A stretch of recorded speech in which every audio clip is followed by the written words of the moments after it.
Welcome back to the Waterboyz podcast. This is episode 12. Today we have a special for you guys. The Women's Hockey Nationals is coming to P.E.I. next week. So we have fourth-year defenseman Sydney Lyndon from Stittsville, Ontario, and fifth-year defenseman Sophie Vandale from Winnipeg, Manitoba joining us today. So to start off, you guys are going back to Nationals for the third time. Overall in your Panthers career. So how has your Panthers career been so far for both of you guys? Well, so far I've had a great experience. Obviously it's kind of getting bittersweet now because it's the end. So I'm really enjoying every single practice right now, every workout, and I'm really excited to go into this last tournament. A lot of my family's coming down, so it's going to be special for me. And what about you, Sid? It's been pretty awesome. Hosting Nationals 3 times, pretty cool. It's technically 2 because we lost out on second year right when COVID hit and we didn't get to play, unfortunately. But yeah, it's just been awesome. Every year we've made it to playoffs and it's been so much fun. Yeah. So what first brought you guys to P.E.I.? I actually was one of the few people that came without coming in for a visit. I was kind of a late recruit, I'd say. I was kind of panicking where I wanted to go, and a lot of girls on my team had already signed, so it was stressful for me, let's say. Mm-hmm. I had a couple other offers that were more in Alberta, but I'd never been out east, so I was like, I'll try something new, and I just kind of went for it. I've never kind of made a decision like that in my life, and I'm very glad I did because I met some great people and I had a really good experience. Was there something that stuck out in your mind about UPEI and the program that drew you to it? Well, like I said, I never came to visit, but they had the program I wanted, which I went into kin, and then I love the coaches. I just had phone calls with them, and I met our assistant coach Lance Jones when we were in the Mandy Schwartz tournament in Wilcox, Saskatchewan, and he was great. So that kind of drew me to the program. Mm-hmm. And what about you, Sid? Why the island? I'm similar story. I got recruited really late. I honestly thought that my last year in the PW in Ontario was going to be my last year, and then I really just got the opportunity, and things worked out really well, and I met Bruce, and actually I came out for a visit, and I stayed with this kid in residence. And then, I just honestly found love and really wanted to pursue hockey and university. I couldn't imagine my life without it. And how was that visit? it was good. It was really quick. It was one night. I remember we went to bed because Ontario's an hour behind. We went to bed at 8:30 or 9:30, and I texted my mom. I'm like, all right, going to bed now. And she's like, you're going to bed so early? I'm like, well, it's been a long, it was a crazy day, but it definitely fits Sophie's strict schedule, so it was kind of cool. Yeah, so you got to host a recruit. Have you hosted any recruits since your career began? No, unfortunately, I never got to, but I honestly don't know how the process happens. Yeah. What about you? Have you hosted any more? I hosted Sid. I also hosted Delaney Bohm, who played 2 years with us. And I'm trying to remember. I think those were the two that came to my resume. Yeah. I know we've had other recruits, but they've come with their parents. My parents didn't come out with me, so I think Bruce just wanted to make it more of a friendly environment, so it wasn't just alone. Yeah. So there's many accolades you've got through your season. I know a few academic all-stars. I'm not sure about AUS all-stars and U Sports all-stars, but you guys get to face the best in the nation coming up for the third time in your career. How has hosting Nationals been as a Panther player? I would say a big thing we focus on is we're the underdogs. No one expects big things for us except us in that room who knows that we can do it, we can compete.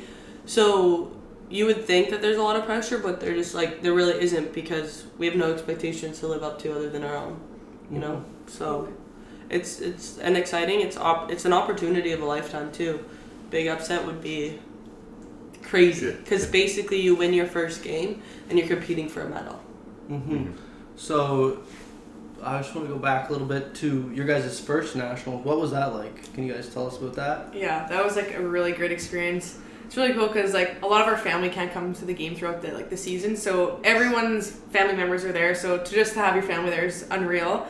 And we had a full crowd. The stands were full, and in women's hockey it's getting there, but it's nothing like men's hockey yet. And so to have a full crowd and to hear their energy, and there was a bunch of younger girls there supporting us, and it was just so great. Like, I just get chills, like, thinking about it. Like, even though we lost both of those games, like, I felt the support from the community and everyone in the stands. It was great. Yeah. I'd just say, like, that support, too, that we had at Nationals really carried into our second year season, which was really awesome and great for the island. The first Nationals we hosted, I was first year. So I remember shitting my pants, basically. Like, it was very nerve-wracking, especially playing against alone teams that are so skilled, but also it being your first year in youth sport, right? Like, that's a big jump. Yeah. So, but it was, like Soph said, crazy opportunity. Just the whole thing, like the banquet, having your parents come out, and all the little girls like screaming and coming into your dressing room, like super cool. You don't see that in women's hockey all the time. And y'all had a good showing too. And so you go into the next season, you host again, but you get cut short because of COVID. Yeah, that was tough because we had a really strong team that year. Like, that was the first year in a while that we made it past first round in playoffs. So we had, like, I know we lost the second round, but like we had really great energy. Our team was strong that year. Like, we have a strong team every year, but that was like a team that was like, yes, this is gonna be good. And then like that was the year we were ranked nationally. Yeah, like that was the year that things were going our way. We're gonna be like we're gonna be like really, really good. So it was tough, but we, like, even though that Sophie was right, we made it through first round at playoffs, but we also lost to the champions like St. FX, who were coming to nationals in the AUS with us too. So like, honestly, there was nothing to be mad about or regret. Like, we really thought that nationals was just gonna, like, we were gonna show everyone that UPEI is here. For you guys, you became, or Sophie, I want to talk to you specifically. You became a assistant captain in your second year. Now, how much of a leadership role did you think you had to take after being named an assistant such a young or early age of eligibility, I would say? Yeah, it was definitely tough. Like, I thought about it a lot because I'm like, it's hard to tell girls that are older than you kind of like, not tell them what to do, but you know what I mean? Like, just have a leadership role, like talking in the dressing room and stuff like that. Like, it was hard to do because I'm like, I'm younger than a lot of these girls, and I'm like, do they want to listen to like stuff I have to say? But I respected everyone on my team and everyone respected me, and so I just thought like it was really good. We also lost one of our assistants that year, so there was only two of us, and then our captain. So a lot of girls stepped up that weren't like didn't have a letter on their jersey, and I love that because I think everyone plays a role in on the team, and you don't have to have a letter on your jersey to be a leader at all. So how was the reaction when you did speak up in the locker room? It was good. Like, everyone listens. Just like if a rookie speaks right now, I listen to them because their input is just as important as everyone else's. So it's like they see something that I don't. Perfect. Speak out and say it because we needed to figure stuff out, and that's what we do in the dressing room. So you became an assistant in second year, and now this year you're the captain of the women's hockey team. So how much of a role do you think you have to put on yourself going into these last nationals? Yeah, I put a lot of like pressure on my shoulders, I guess, and like I like want to carry the team on my back, but like I know everyone does a great job of that. I don't know how to like phrase this, but like I feel like I put stuff on my shoulders that I don't need to. Like, I stress myself out over little things, and like I have a very busy schedule, so sometimes I feel like I'm not doing enough for the team, but the other leaders do a great job. Yeah, I want to bring that up. You're a teacher, so 6 a.m. you get up every morning, you do a workout, you go to school. Your teacher's there at 7:20, so you want to impress them too and be there for the same time that they are, match them. And then you go teach, and then you come and play hockey. Now, how busy has this year been for you? Crazy busy. Like, I thought being a student athlete was busy, and then this is like a whole other level. I'm like, I feel like I'm working a full-time job but not getting paid. I love teaching. I'm in my practicum right now, so it's a great, but definitely... So what grade do you teach? So my first practicum I did grade 1, and now this one I'm doing grade 4. And which do you prefer? It depends. I thought I really wanted to do the younger ages, like kindergarten to grade 2, and then when I started grade 4, I like really fell in love with it as well. So I'll be open to any job position I can get when I'm done my program. Do you plan on staying here or going back home to Winnipeg? I think I'm going to go back home to Winnipeg once I finally start my career, but I do love the island, so... Awesome. So this season, what's been the main focus for you guys? We always come into the season, the first week's pretty hard, but we always like sit down with the team and kind of lay out our goals and what we expect from our team. So This year I think we said finish top 4. Yep. Have only a certain amount of penalty minutes a game, which It's a tough one for us. very tough one for us, and like shots and stuff. So we definitely hit our goal of making it top 4. I think we may have had a better result if COVID hadn't shut down the island. Like that was definitely something that very much impacted our team, and specifically compared to the rest of the AUS. You guys, right before the break, you guys were heating up. Yeah.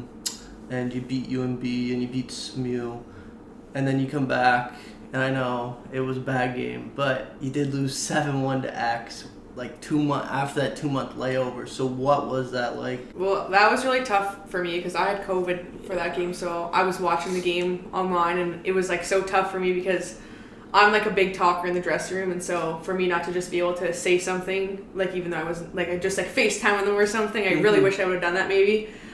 Was really hard to watch because I just wanted to like, you know, pick them up because I know that like when you're losing by a lot it's tough, but there's a way to come back too and just kind of keep the spirits up. But I was happy, like I was proud of them because they did keep playing the whole time. So, but I don't know how it was for you. Yeah, I would say like too, the whole second half of the season we've battled COVID. Like we haven't had our full lineup. The first time we had our full lineup at girls was in that one game elimination first round. So yeah, that first game against X was tough.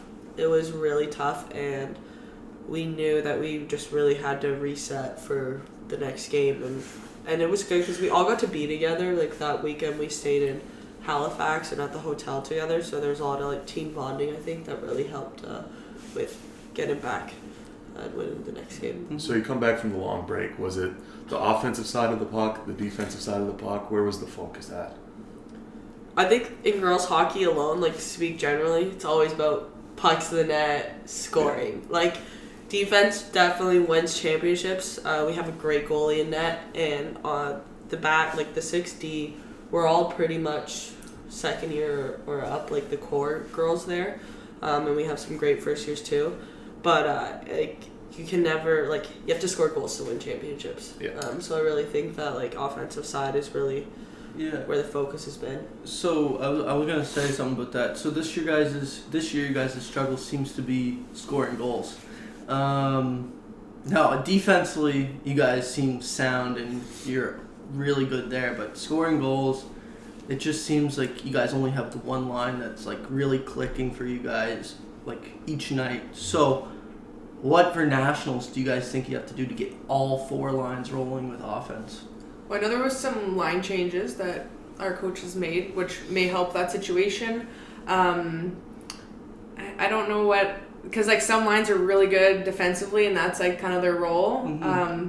I think maybe defense need to start stepping it up too and for sure. Putting some points in for the team. And I think honestly, like our first game in nationals, we just have to be ready to go. Like when all lines are rolling, like we get opportunities, and it's when we get those opportunities tire the other team out. And I think it's been a minute since we've all just been rolling, and so we just have to be ready for nationals every line. Like even in Stu, like it wasn't our third line scored. Like, you know, like it honestly can come from anyone. Like we just showed in that against Stu that it can come from anyone, and we just have to be ready to go.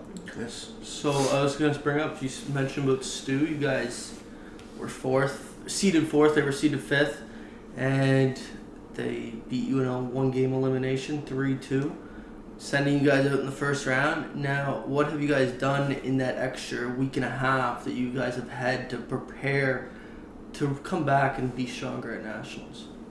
Well, we've had boot camp this week, per se. So we've been basically working out and practicing every single day. So that's been really good. A lot of like team bonding. This morning we had a brunch with our team. So just kind of like keeping it light still, because like a lot of the teams that are coming into nationals are on high right now, right? Like they won, so they're all they love it, right? And like obviously the second place teams are like maybe on a low, but like we really need to bring ourselves up, right? Because like we lost out a long time ago, and so we need to like bring that energy back into the dressing room and the team.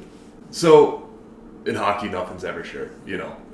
Being high can definitely bring you down because you just have those high expectations and you play a little looser and you can give up those opportunities. So you guys have a chip on your shoulder right now from losing, and that's not uncommon for you. I'm sorry, but the chip on the shoulder. So how do you feel coming into this after boot camp? I'd say we feel good.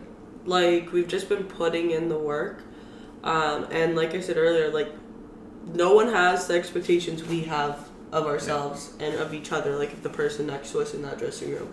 So we're just trying to hold each other, I think, to a standard and push each other at practice and at workout every day, like obviously to a certain like limitation, because we don't want to like get too burnt out. But we're really just trying to push each other and make each other better so that when it comes time for that puck drop, when we face, who knows, maybe like McGill or Concordia, like we're ready to go. Yeah, and obviously the AUS side of the tournament, you'll be having a chip on your shoulder there, and that's going to be, I'm sure that locker room won't need much firing up before the game.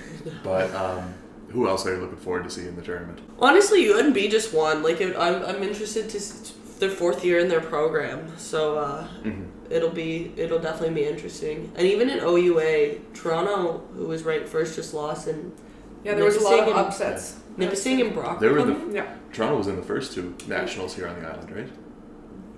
For sure, one of them. For sure, one of them, yeah. We were supposed to play U of T, like if all went well, because they were ranked first. Then they lost out, so that kind of like we were like, now we're not sure who we're going to be playing. So it'll be definitely interesting to see who we play, I guess. But yeah, that OUA group will definitely be interesting, I think, because no one, I think, expected Nipissing or Brock to be the two teams coming. No. So this year, it's your guys' coach's last year. Yes. He's been doing it for 16 years, Bruce Donaldson. How big of a supporter is he of the team? Putting everything together in the community, getting nationals back here again, as you guys were supposed to host last year, but everything got canceled last year, got it back. So how big has it been?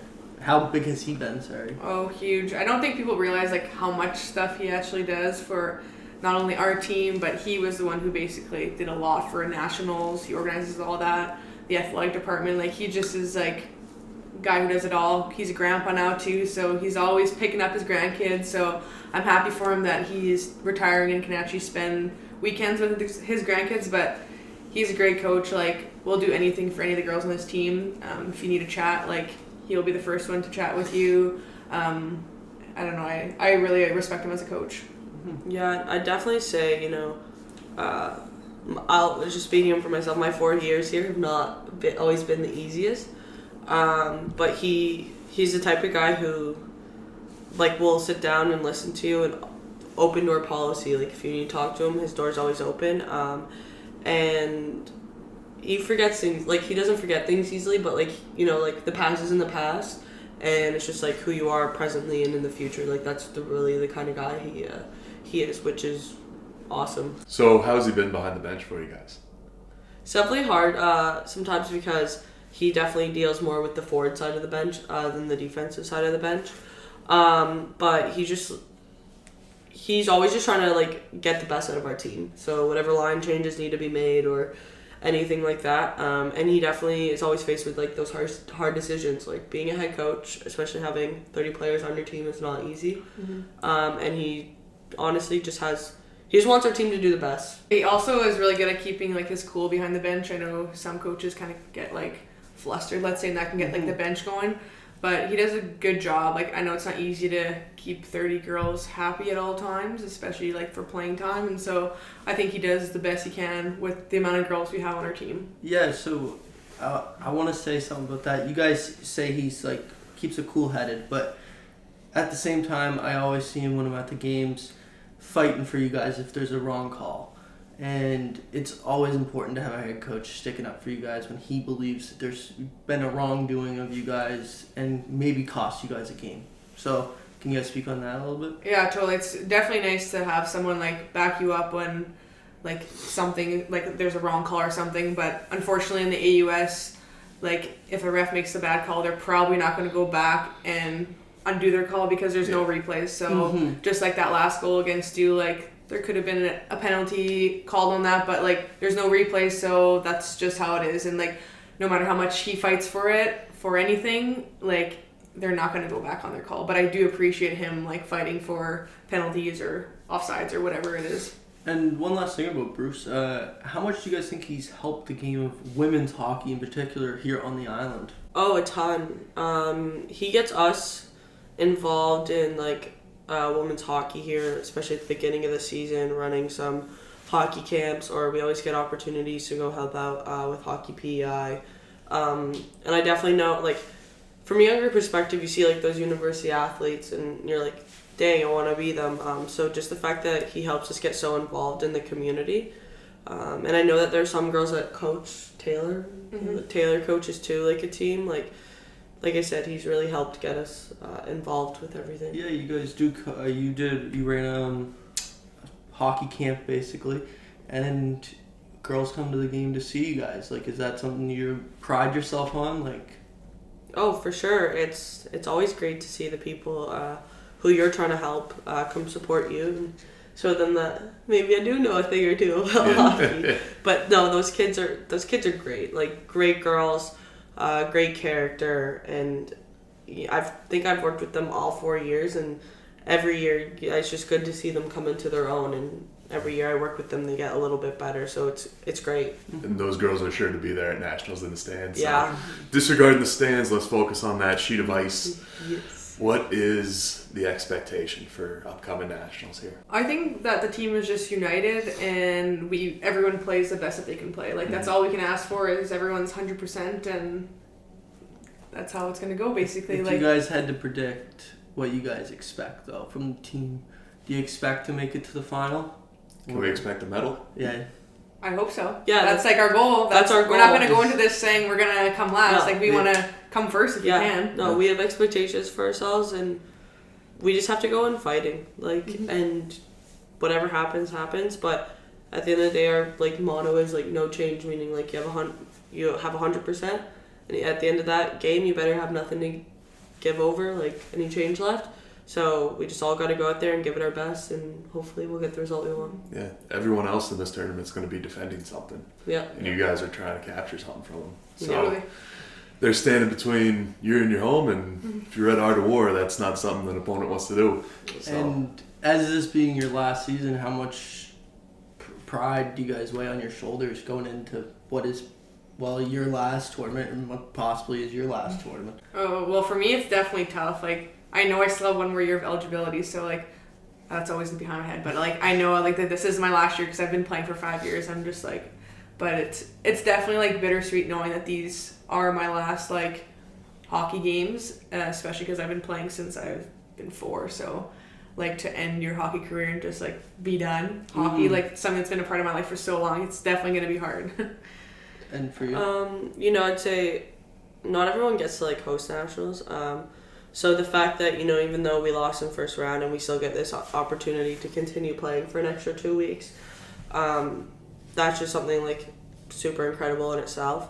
But actually one of our teammates, Kelly, like put it best, like this is a given for us. Like, we get to be here, and we just got to make the most of it and make sure that every practice, every workout, every day we're in that dressing room sitting with our teammates matters, because so many of us are about to be done and graduate, and it'll never be like this again. So it's just, we got to cherish the moment and live in the moment for sure. Mm-hmm. Yeah. So we wish you the best of luck.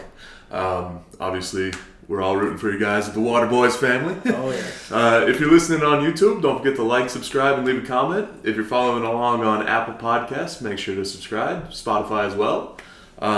We will be also having a special on women's volleyball tournament as well on the island. So be expecting that video soon, and that's why you got to subscribe, folks. So, Justin, why don't you get this one? Cue the music.